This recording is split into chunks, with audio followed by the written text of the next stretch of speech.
Mesdames et messieurs, bonsoir et bienvenue à une nouvelle édition de Direct où on va passer en revue les derniers développements locaux. Nous avons le plaisir d'accueillir dans le studio Monsieur Amr Zoheri, vous êtes journaliste, bonsoir. Bonsoir. Alors on va proposer quelques sujets, vous allez donner vos commentaires concernant les différents sujets et bien sûr qui ont relation avec l'Égypte et ses relations surtout extérieures.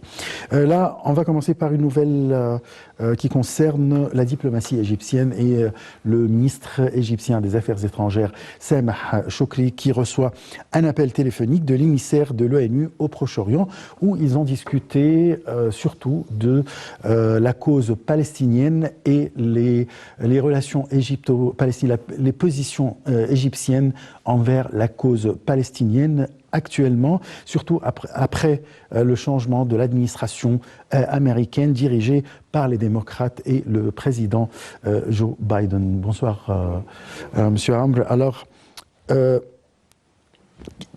quoi il s'agit? Quelle est l'importance d'un tel appel téléphonique? Actuellement, la position des États-Unis, elle est en train de changer par rapport au conflit israélo-palestinien. Donc, du côté palestinien, il faut en faire des efforts parce que depuis les dernières élections qui étaient gagnées par le Hamas à Gaza, qui ont été le résultat refusé par le Fatah, ça a causé un grand problème. Ça a dépassé une quatorzaine d'années et cela a causé un non-sens de négociation puisque les Palestiniens ils ne sont pas regroupés sous un seul avis ou une seule position claire et nette pour en finir avec ce conflit, ou au moins faire passer le message que nous sommes unis et on veut bien avoir nos droits qui se sont instaurés dans la loi internationale depuis même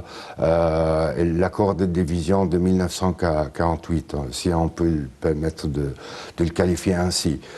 Donc depuis ce temps, les Palestiniens ont démontré malheureusement beaucoup de failles d'union. Il n'y a pas eu une union complète, notamment après l'essor de Hamas, ce qui a causé une division palestinienne qui a rendu les négociations de plus en plus difficiles d'un côté, et de l'autre côté que les négociateurs israéliens deviennent de plus en plus durs et dépassent, on peut dire, même les limites de ce qu'on pourrait attendre en 67 ou après. Donc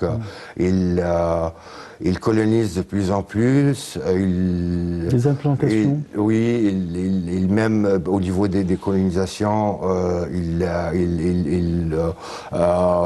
commercialisent les produits de ces colonies qui pourraient être négociés avec les Palestiniens, être échangés de territoire s'il y aurait un échange de territoire dans un cadre d'accord final et une solution définitive pour le conflit. Un autre point que l'ancienne administration américaine dirigée par Donald Trump a été tout à fait aux côtés des Israéliens. Il a changé l'emplacement de l'ambassade américaine à Jérusalem. Il a permis... Et depuis lors, il n'y avait pas eu de contact avec les Palestiniens. Oui. Là, même avec les nouvelles colonisations lancées par l'administration israélienne, il y a Joe Biden et son administration qui se sont opposés à une telle démarche unilatérale de la part des Israéliens. Là, est-ce qu'il y a vraiment un changement de la part de l'administration américaine vis-à-vis de la cause israélo-palestinienne? Cela restera à démontrer dans les prochains jours à venir, les prochains mois, notamment le prochain processus de négociation, au processus de paix, ce serait proposé par l'administration américaine ou par d'autres. Donc à ce moment-là, on pourrait mesurer l'implication américaine pour une résolution du conflit. Mais sans doute, août, l'ancien président américain Trump a facilité la vie pour les Israéliens avec une implication au niveau de négociations pour la normalisation avec les pays arabes et d'un autre côté pour l'emplacement de l'ambassade américaine à la capitale palestinienne revendiquer ou demander Jérusalem. Monsieur Samar Chokri a fait une déclaration lors de cet appel téléphonique que la position égyptienne est inchangeable vis-à-vis de la cause palestinienne. Oui, voilà. Sans doute, nous sommes au langage des adolescents, c'est un grand frère au langage diplomatique. Nous sommes un pays impliqué parce que les liens de sang entre les peuples arabes nous imposent ce positionnement qui serait en tout cas favorable à une paix juste et durable et surtout sans jamais gâcher les droits des Palestiniens parce que cela impliquerait dans le futur un engagement de l'Égypte dans des situations et des conflits probablement plus dangereux que résoudre le problème quand il s'impose. Et soutenir l'établissement d'un État palestinien. Ça reste à négocier, mais tous les 4 ans, on assiste à ce balai des intentions et à cause du changement du maître du jeu à la Maison-Blanche. Donc, il y aurait toujours ce balai, mais des fois, il est trompeur, des fois, c'est juste une petite mascarade. C'est au niveau mondial, c'est pas uniquement au niveau de l'Égypte ou autre, mais c'est parce que tout le monde, ça également apaise les tensions, apaise les consciences aussi, de se dire on essaye de faire quelque chose, on essaye, mais si jamais rien aboutit à la fin, donc ça sert absolument à rien. Bon. Je passe à un autre sujet, c'est concernant le lancement du processus de vaccination ici en Égypte. C'est une déclaration faite par la ministre de la Santé et de l'Habitation, Hala Zeid, qui a dit que voilà, samedi prochain, l'Égypte va commencer sa campagne de vaccination et on va commencer avec, bien sûr, le corps médical et les gens de maladies chroniques.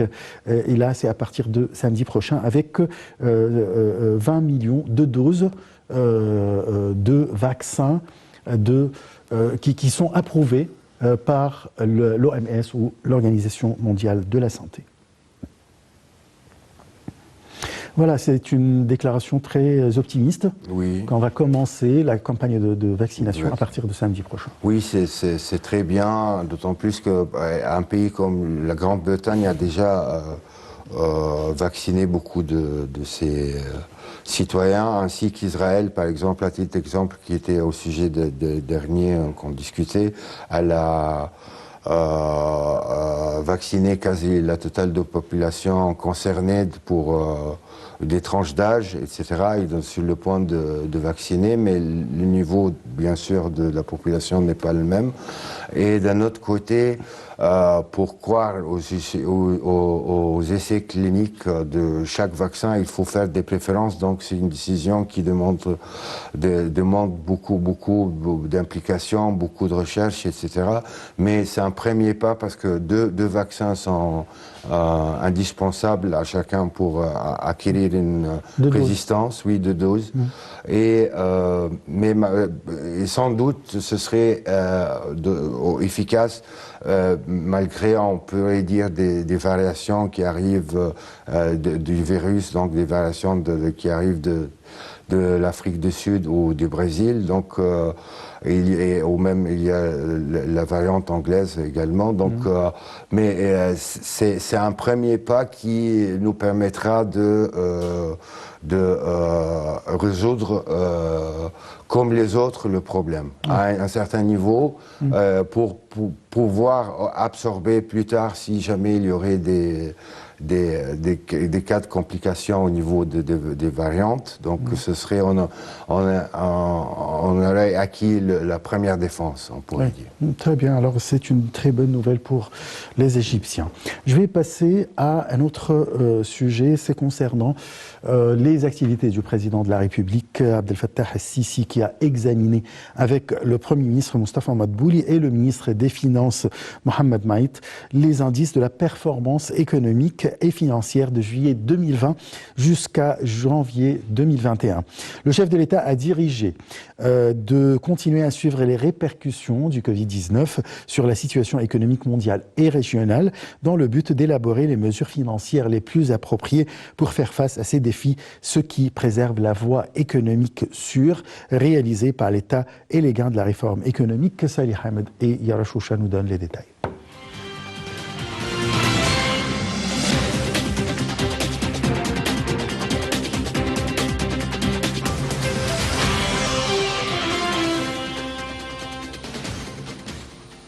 Le président Abdel Fattah el-Sisi a examiné avec le Premier ministre Moustapha Madbouli et le ministre des Finances Mohamed Maït les indices de la performance économique et financière de juillet 2020 jusqu'à janvier 2021. M. Maït a présenté la situation financière du budget de l'État au cours des 7 derniers mois, signalant que cette période a connu un excédent initial de 18,1 milliards de livres égyptiennes, en plus d'une augmentation des revenus de 16% par rapport à une augmentation des dépenses de 12,4%, en plus d'une baisse de la valeur du déficit total de 4,6% à 4,4% par rapport aux indicateurs atteints au cours de la même période du dernier exercice. Le ministre des Finances a également souligné l'augmentation des taux et du volume des investissements gouvernementaux dans de nombreux secteurs différents, notamment en ce qui concerne les infrastructures et les services, en plus d'une augmentation des dépenses soutenant la croissance économique d'environ 23%, soit une valeur de 392 milliards de livres égyptiennes. Il a de même passé en revue les attentes futures de la fin des indicateurs financiers et économiques du budget général pour l'exercice 2020-2021, à la lumière des défis résultant du Covid-19 et des plans et politiques de l'État pour soutenir les secteurs économiques au cours de la période à venir afin de faire face aux répercussions de la pandémie.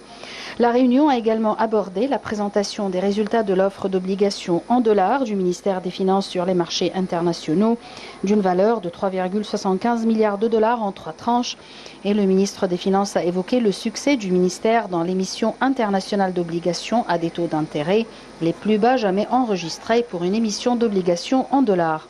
De même, les derniers développements liés à l'automatisation et au développement du système fiscal ont été examinés, y compris celle des procédures fiscales qui a commencé le mois dernier, ainsi que les étapes suivantes de développement du système pour passer à une nouvelle étape de l'administration fiscale, y compris l'utilisation de la facture fiscale électronique, du système de réception électronique et l'administration fiscale de restructuration et de modernisation des taxes. Le président Al-Sisi a dirigé d'accélérer l'automatisation et le développement de tous les organes et secteurs du ministère des Finances comme prévu, afin d'aider à la gouvernance du système financier conformément aux meilleures normes, y compris le secteur douanier.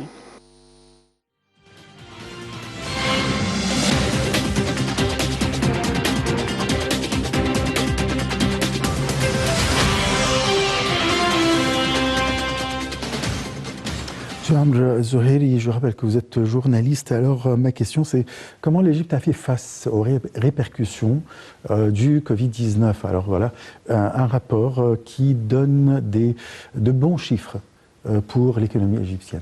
Oui, elle fait de son mieux, l'Égypte, et elle avance avec des pas sûrs pour gagner les domaines qu'il faut faire de toute façon. Donc un secteur comme l'infrastructure, c'est de toute façon, ça devrait être fait. Covid ou pas, c'est le moment de le faire pour avoir, même ouvrir dans le futur des perspectives d'élan pour d'autres secteurs qui sont en arrêt, notamment le tourisme par exemple. Et c'est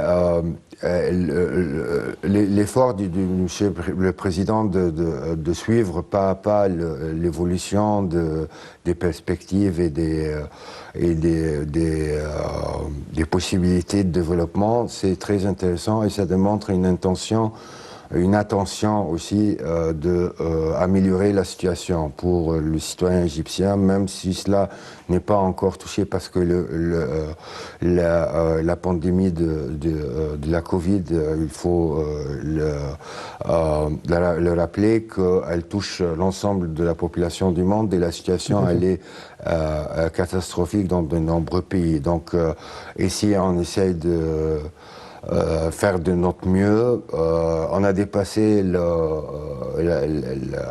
le statut de sauvetage des meubles, etc. Donc on fait de notre mieux. On enregistre des succès, des bons résultats. Grâce notamment à une intention du gouvernement aux marchés internationaux, au marché des obligations, au pouvoir de prendre des dettes ciblées et des dettes liées à la corona. Donc, ce qui serait, on espère bien, remboursé dans des périodes et selon des cycles assez définis.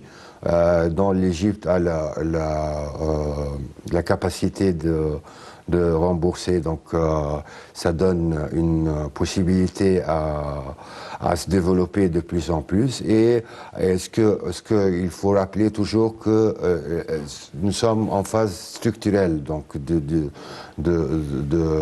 au niveau de l'informatisation des systèmes bancaires et administratifs du pays. Donc ces travaux vont se faire pour une seule fois. Après, il n'y aurait que le maintien. Donc, le budget de la création, entre le budget de la création et le budget de maintien, il y a une grande différence. Donc, ce serait presque 2 centièmes ou 1 centième de ce qui est dépensé à avancer pour la construction. Ce serait pour le maintien, ça serait plus facile et plus accessible. Donc, cette période de Covid a été bénéfique pour le pays pour faire les bases d'un développement durable. Très bien.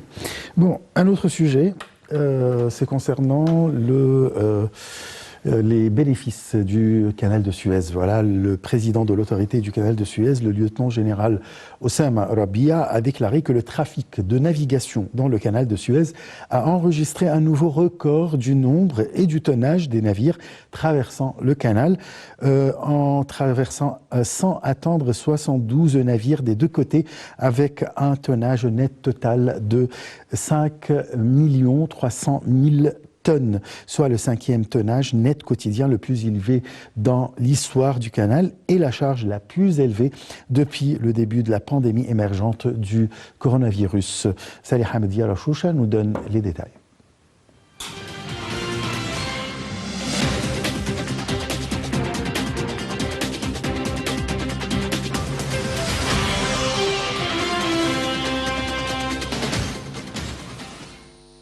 Le président de l'autorité du canal de Suez, le général Oussama Rabia, a déclaré que le trafic de navigation dans le canal de Suez a enregistré un nouveau record du nombre et du tonnage des navires traversant le canal, en traversant sans attendre 72 navires des deux côtés, avec un net total de 5,3 millions de tonnes, soit le 5e net quotidien le plus élevé dans l'histoire du canal et la charge la plus élevée depuis le début de la pandémie émergente du Covid-19. Elle a réalisé le revenu quotidien le plus élevé depuis la pandémie de 24,7 millions de dollars. Le nombre de navires traversant le canal de la direction nord a atteint 37 navires avec un poids net de 2,8 millions de tonnes, tandis que le nombre de navires traversant de la direction sud dans le nouveau cours de navigation du canal, sans attendre 35 navires avec un total de 2,5 millions de tonnes. M. Rabia a souligné que les enregistrements sans précédent enregistrés par le mouvement de navigation quotidien dans le canal, malgré les défis posés par la pandémie émergente, donnent une indication claire de l'importance stratégique du canal de Suez. Il a indiqué que le canal est prêt à faire face à tous les changements globaux auxquels l'industrie du transport maritime est témoin grâce au projet de développement continu dans le cours de navigation du canal. Le président de l'autorité du canal a souligné le succès du nouveau projet du canal de Suez en préservant la position de leader du canal et en élevant son classement mondial en augmentant sa capacité à recevoir les générations présentes et futures de navires géants avec de grands submersibles, augmentant les taux de navigation, la sécurité et la réduction de moitié du temps de traversée du canal, sans laisser de place au doute sur la faisabilité technique et économique. Le nouveau projet de canal et son importance pour le mouvement commercial mondial, de sorte qu'il soit véritablement le nouveau canal, comme le président Abdel Fattah el-Sisi a promis, le cadeau de l'Égypte au monde et la source de bien et de développement pour notre bien-aimé l'Égypte.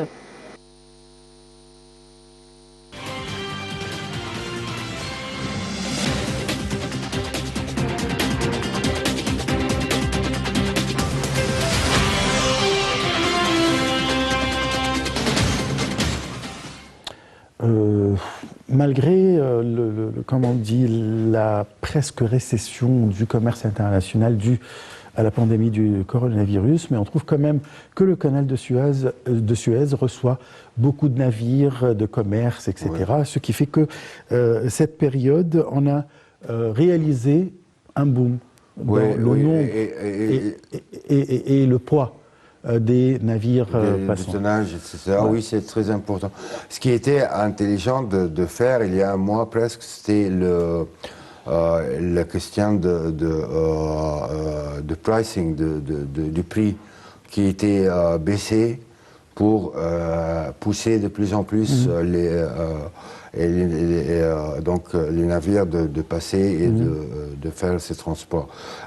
Donc cela démontre une politique de marketing assez intelligente parce que ce moment de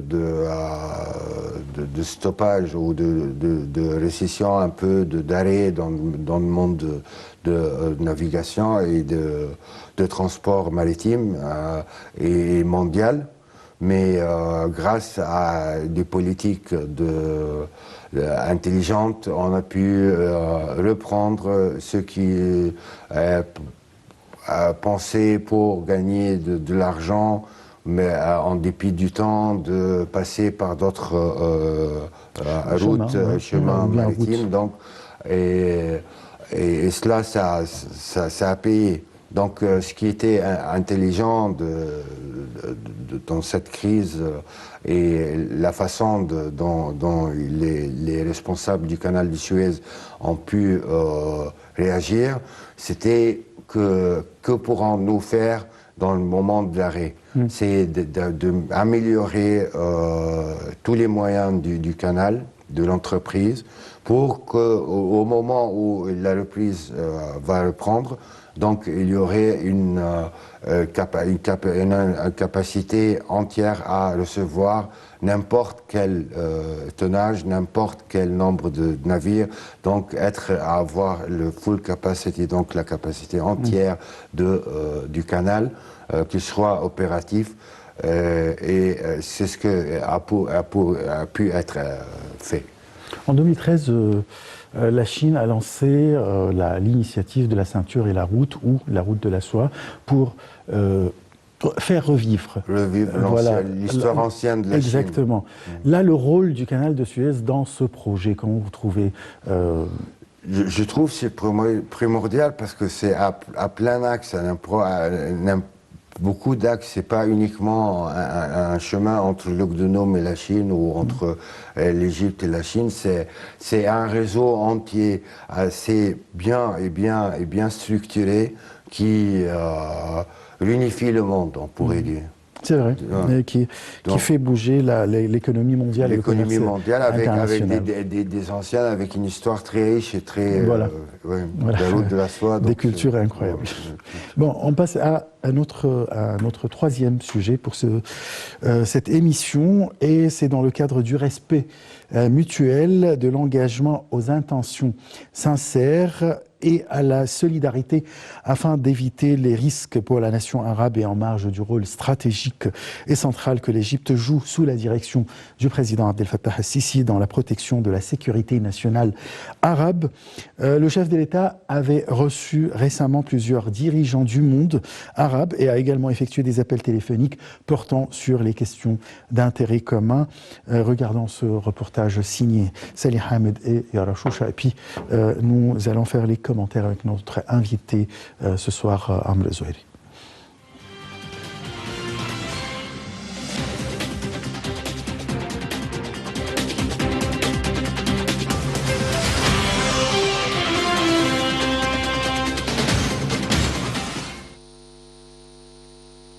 Le président Abdel Fattah el-Sisi a accueilli récemment en Égypte plusieurs dirigeants arabes. Ceci intervient dans le cadre du rôle stratégique et central joué par l'Égypte dans la région arabe.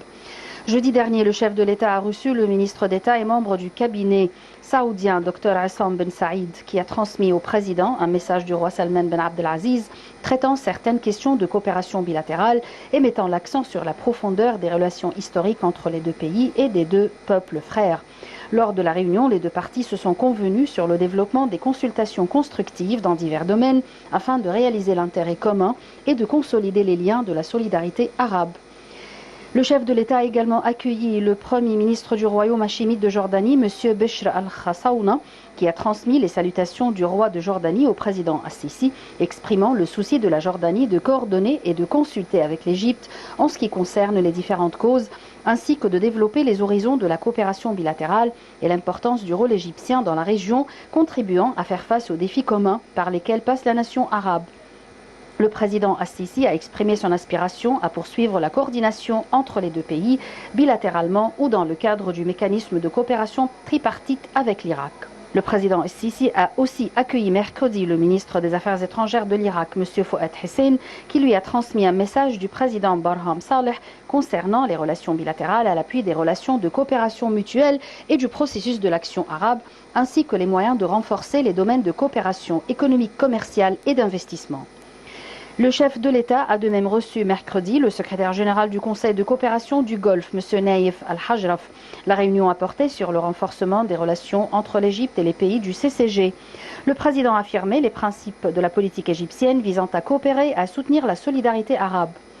Il a reçu mercredi M. Saad el-Hariri, chargé de diriger le gouvernement libanais, affirmant la volonté de l'Égypte de préserver la capacité de l'État libanais en premier lieu et de sortir le Liban de la situation dont il souffre actuellement, réglant les différends et accélérer les efforts pour former un gouvernement indépendant capable de faire face aux défis actuels et de sauvegarder les capacités du peuple libanais frère et l'unité de son tissu national.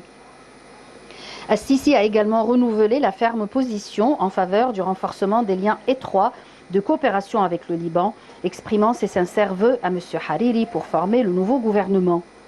M. Hariri a de son côté affirmé la fierté du Liban des relations avec l'Égypte dans tous les domaines, notamment en fournissant toutes les formes d'aide et d'assistance au Liban à la suite de l'incident du port de Beyrouth.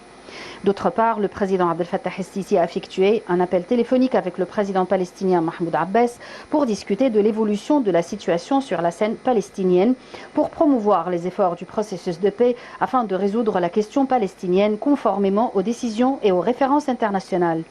Un autre appel téléphonique a été effectué par le président avec le nouveau chef du gouvernement libyen, M. Abdelhamid Debeba, le félicitant pour avoir obtenu la confiance des membres du Forum pour le dialogue politique, lui souhaitant le plein succès dans le cadre de la préparation de l'autorité transitoire en Libye visant à promouvoir l'État vers les perspectives de développement. Il a aussi eu un appel téléphonique avec M. Mohamed El-Menfi, le félicitant lui aussi pour sa sélection en tant que nouveau président du Conseil présidentiel libyen.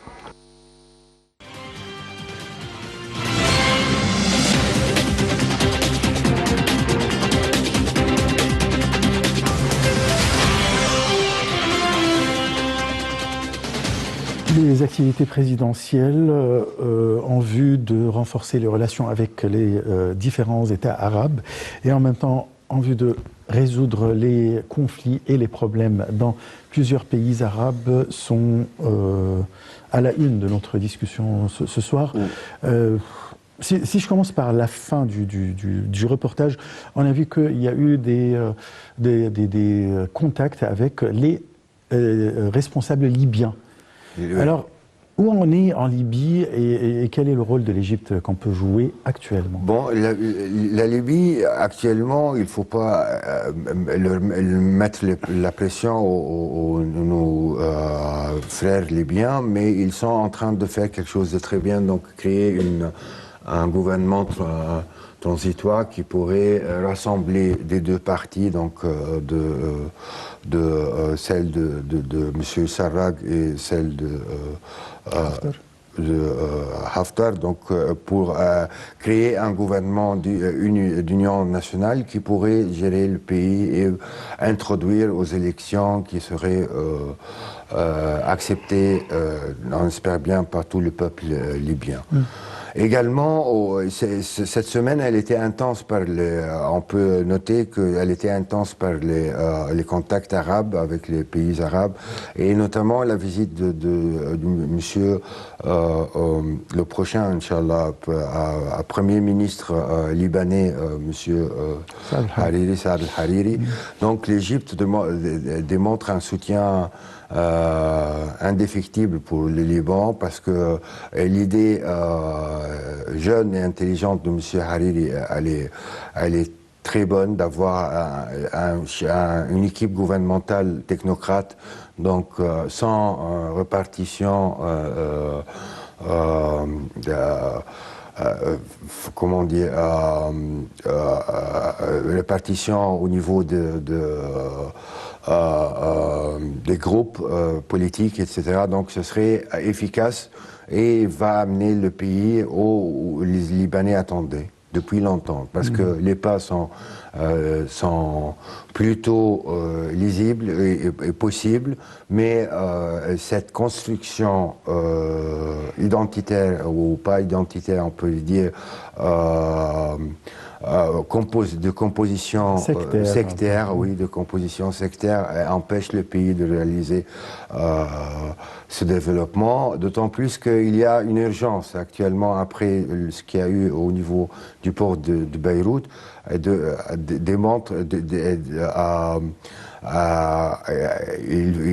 il impose une solution assez intelligente et loin de toute affiliation sectaire. Ouais. C'est concernant la question libanaise, mais quand même, le Liban, c'est le voisin de la Syrie, où la situation n'est pas très stable. Alors, est-ce qu'on peut faire une relation, ou bien, oui, voilà, une relation entre la situation dans les deux pays? Il y a soit en Syrie, soit en Libye, même il y a beaucoup au Liban également. Non, la Libye c'est autre chose, mais l'intervention des pays non arabes, notamment l'Iran et la Turquie, à travers d'autres alliés locaux, cause, et même également la même situation se répète au Yémen, où il faut souligner qu'au Yémen il y a une situation humanitaire catastrophique, que les enfants trouvent beaucoup de difficultés à avoir de l'eau potable et à manger. Donc la situation est très complexe au Yémen. C'est probablement cela qui a poussé le président américain de la positionner sur les priorités à faire dans son prochain mandat.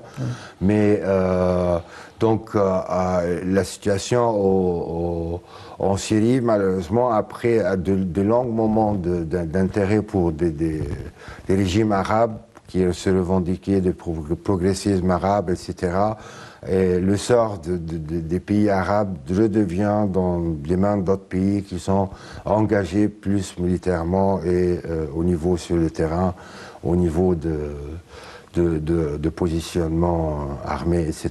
Donc la situation, elle est très difficile, mais on espère dans les 5-10 ans à venir, tout cela va changer. Une nouvelle Syrie sera rebâtie et reconstruite. Également, sur le même pas du nouvel Irak qui est déjà fondé depuis des années, avec le soutien des pays comme l'Égypte ou la Jordanie, où les technologies adéquates et possibles et disponibles, qui sont par exemple au niveau de l'électricité, au niveau de l'eau ou de la reconstruction, et tous les moyens dont dispose l'Égypte, ils sont ou seront utilisés pour reconstruire ces anciens pays. Et où c'est ces pays qui sont en difficulté. Bien sûr, si on parle soit de la Libye, soit du Liban, la Syrie ou bien l'Irak, toute cette partie, nous avons vraiment une ingérence étrangère de la part des deux pays, comme vous venez de mentionner. Entre autres. Entre autres, voilà. Je parle de la Turquie, oui, de la Turquie et l'Iran, qui sont en face. Oui. Voilà. Alors, comment les pays arabes s'unissent pour faire face à ces deux pays étrangers, pour instaurer la stabilité dans les pays arabes, soit non arabophones, on va dire. Arabophones. Non arabophones. Oui, nous sommes des arabophones. Donc il faut déjà ressentir ce sentiment d'union qui était délaissé depuis beaucoup de temps. Oui. Et en mettant l'Égypte est le pivot de tout on va dire, ce ballet arabe, aller au milieu, au centre. Et cela nous donne une capacité à comment dire, à mettre nos moyens à disposition en faveur de tout développement de cette région. Malheureusement, il y a eu des conflits, on peut pas empêcher de penser avec ce duo de turco-iranien de mettre Israël au milieu comme un troisième de ce triangle non arabe qui existe fortement et qui impose ses lois, malheureusement, en quelque sorte, soit en Libye, soit au Liban, des fois en Syrie, des fois, selon les circonstances. En Irak, ils sont présents, les Iraniens. Les Israéliens également ont eu une présence au sud Liban, etc. Donc, avec les processus de normalisation avec beaucoup de pays, les peuples arabes et les pays arabes ouvrent une nouvelle page. Sans haine, sans rancœur, sans rien, ce qui était passé est passé. On reconstruit un nouveau monde avec les exigences imposées par le réchauffement climatique qui va nous pousser tous à une dérégulation du climat et des difficultés à vivre sur la planète, en dépit des guerres qu'on nous-mêmes nous impose à nous-mêmes. Donc il faut éradiquer ces guerres, reconstruire un monde avec beaucoup de bon sens et d'humanisme.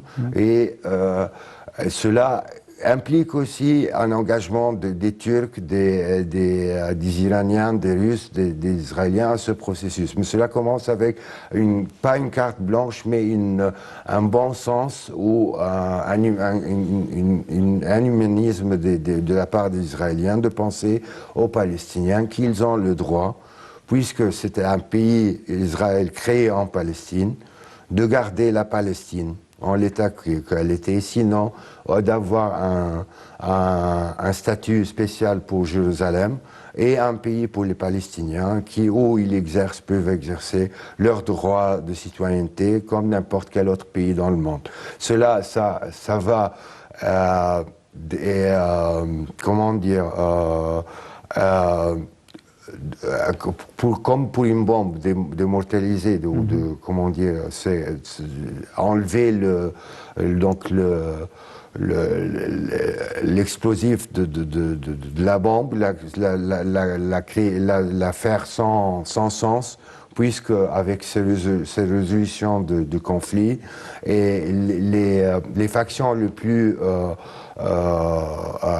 comment dire, les plus fortes et les plus intégristes, soit au niveau en Iran, soit en Turquie, n'auront plus lieu d'être, et ce serait dans le bon sens. Ils ont ni des raisons d'être, puisque le conflit dont ils le font, avec lequel un cheval de bataille, etc., est presque donc résolu entièrement avec une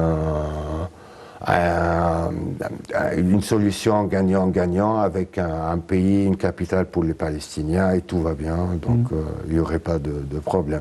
Cela garde encore la question du réchauffement climatique et du règlement du climat à résoudre. Ça n'empêchera pas, l'une n'empêchera pas l'autre. Bien sûr. Là, la présence de la Ligue arabe ici au Caire donne quand même une importance pour le Caire, pour résoudre la plupart des problèmes et crises arabes.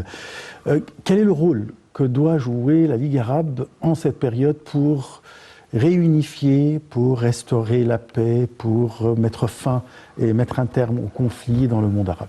Oui, la Ligue arabe, elle garde un rôle crucial et très important pour maintenir une parole arabe unie. Ça, c'est numéro un. Et la deuxième chose, ce serait de retrouver ou de chercher les possibilités de résolution des conflits dont les pays arabes sont impliqués. Et ça, c'est possible. Et grâce à plus de 50 ans de la Ligue arabe, elle continue à exercer son but initial, avec plus ou moins une courbe avec plus de succès, des fois avec moins de succès, mais son but et son lieu d'être reste structurel au niveau du maintien d'une parole arabe unie. Et j'espère qu'avec la réélection de M. Ahmed Aboulghait, prochainement, ça continuera à exercer cela. Et d'autant plus que pour les petites affaires comme les décisions, comme par exemple l'adaptation pour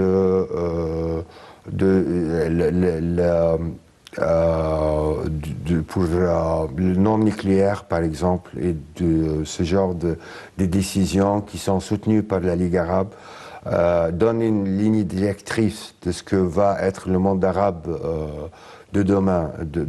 Donc, si on abolit le nucléaire, on va dans le sens qu'il n'y aura pas ni pays au niveau de l'armement, ni au niveau de l'usage pour l'électricité du nucléaire. On donne un bon sens aux autres pays qu'ils comprennent que le monde arabe pense avec un bon sens pour le bien de l'humanité. Comment on peut vraiment s'unir pour pouvoir unifier les Arabes aujourd'hui? Il y a des conflits partout. Si vous avez traité le conflit libyen, le conflit syrien, libanais, yéménite, irakien, tout ça. Alors, qu'est-ce qu'on a? En tant que journaliste, vous avez beaucoup d'expérience dans ce domaine. Alors, quelle est la priorité aujourd'hui? Comment on peut faire? C'est à travers l'éducation et de renforcer la langue arabe. C'est d'abord cela. C'est vrai, parce que ce qui relie un Marocain de Marrakech, par exemple, avec un Qatari de Doha, c'est avant tout la langue arabe et l'union à travers cette langue merveilleuse qui donne beaucoup de perspectives, avec beaucoup de logarithmes, etc. Ouais. Mais au niveau politique, cela c'est autre chose. Ça, c'était toujours soumis à subissait les humeurs de président. Mais après, avec la professionnalisation de la politique, avec des décisions qui ne changeront pas pour un avis ou un autre, pour information peut-être fausse, peut-être pas fausse, peut-être...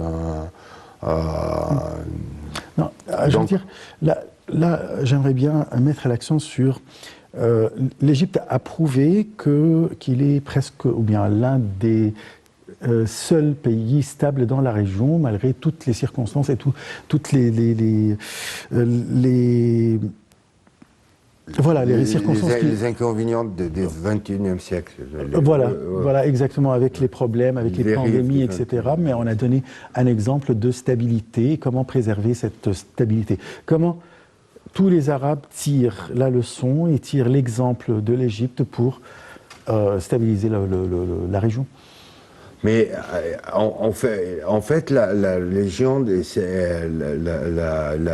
région, elle doit être positionnée dans l'ensemble des régions du monde. Donc, nous aurons une occasion à travers probablement la Ligue arabe et le monde arabe avec une certaine stabilité assez grande dans plusieurs pays pivots. On peut noter par exemple du côté du Maroc et de l'Algérie, du côté de l'Égypte, du côté de l'Arabie Saoudite, on va dire.